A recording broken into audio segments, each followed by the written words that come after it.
Hi, I thought I'd try something a little different today and read a portion of a chapter from my 2015 book, Versus God, available on Amazon in Kindle and paperback format.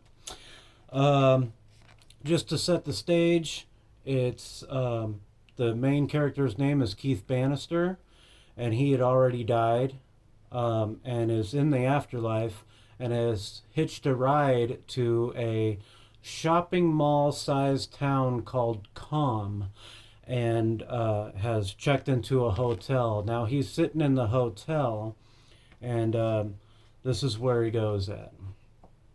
Just to let you know, Keith was on a mission. He committed suicide so that he could find God, interview him, and relay it back to via psychic medium. Um, but right now he's just in his hotel room. Um, okay, this is in chapter 12. I let out a grunt and sat hard on the bed. It was springy and hard as a stone. I even yelped a bit when I slammed my ass on it. I sighed again and looked at the phone. An old vanilla-colored phone, ubiquitous for the style of motel room. It had a directory printed on front, written in adolescent scribble. 1. Front desk. 2. Room service. 3. Pizza. 4. Chinese. 5. Escort. 6. Rentals. 7. Maintenance. 8. Accident reports. 9. Local calls. I thought of something and I picked up the phone and pressed 2. The phone rang with a classic ring, twice, and then went to a voice prompt. Thank you for choosing Cloud9 Resorts. Right now, all of our staff is busy helping other customers. Please hang on the line and we'll be right with you. Fuck that. I slammed the phone down on its rungs. I picked the phone back up and I dialed 1. The phone rang a couple times and then a voice. It was Alfred's voice. Cloud9 Resorts, how may I assist you? Alfred? To whom am I speaking? It's Keith. Room 40? I clarified. Yes. He said. How may I help you, Keith? Smokes, I demanded. Are you not dead enough, Mr. Keith? No, I said, not thinking, but then Alfred's sharp tongue hit me.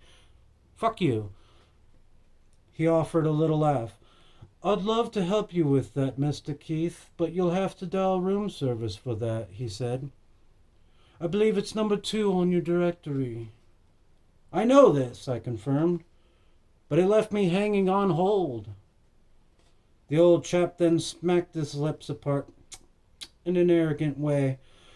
Are you dying, Mr. Keith? Is it an emergency? Yes! I lifted up the phone from my ear and spouted directly into the mouth of the phone. Just bring me some smokes.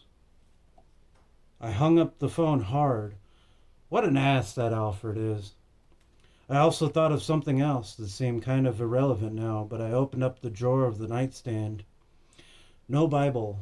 I guess it was too late for that. No more need for superstitions. The deal was done.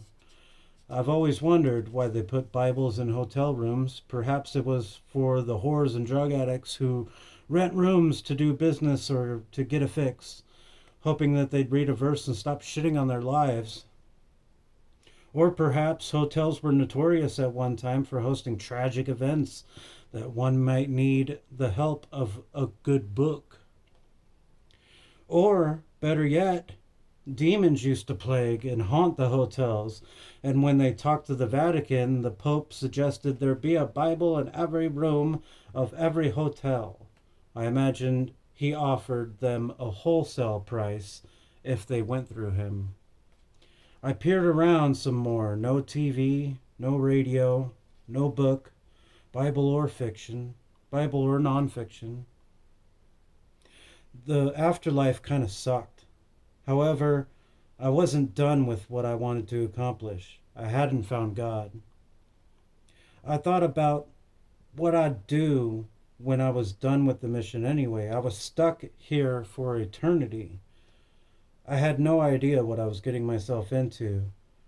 On the contrary, there was a mysterious place, and it could be a vast world out there. However, it could be just this, or just more of the same old shoddy afterlife that resembled the miserable earth that I had just left. Lots of thoughts were going through my head, and most of them were not happy thoughts. I sat up off the plywood bed and started toward the window, which had drapes over it. I opened the drapes to catch a view of calm. The sun was almost completely gone and dusk had set in. I observed the whole town from my window, a very small town, smaller than Podunk. That in itself was a letdown. This town had nothing going for it. But I watched the people on the streets, and they all seemed happy and, well, calm. I observed the lights of the shops buzzing on. Now that the sun went down, I saw the floral shop light up florist.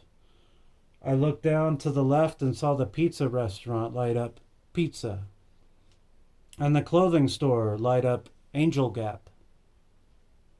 Or was that the escort service? I shuddered a bit. I was tired and the bed looked incredible. I still had a great desire to sleep, but my body wasn't tired. I was, after all, dead and ever resting in peace, I suppose. I had my goal. I was anxious to get on going on God, but he became my number 2 mission. I looked at the buzzing neon sign at the bar,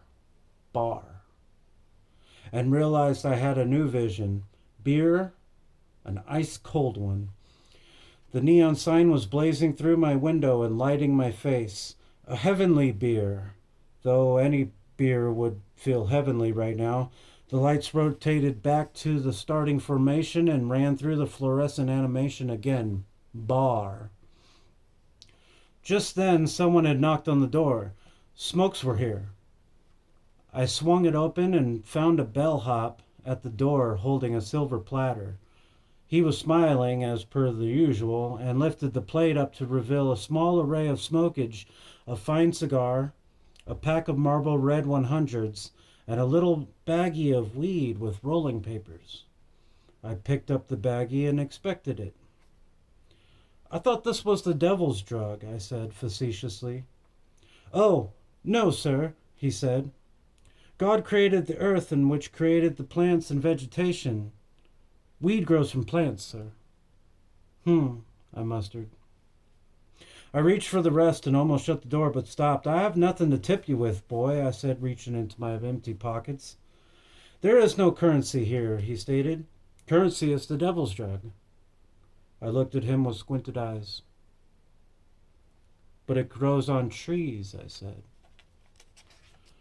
"Paper," he agreed, "but not money. Money was made by the assholes who got high off of controlling people with it, and it led to greed, and greed's a sin." I lifted up the baggie of weed.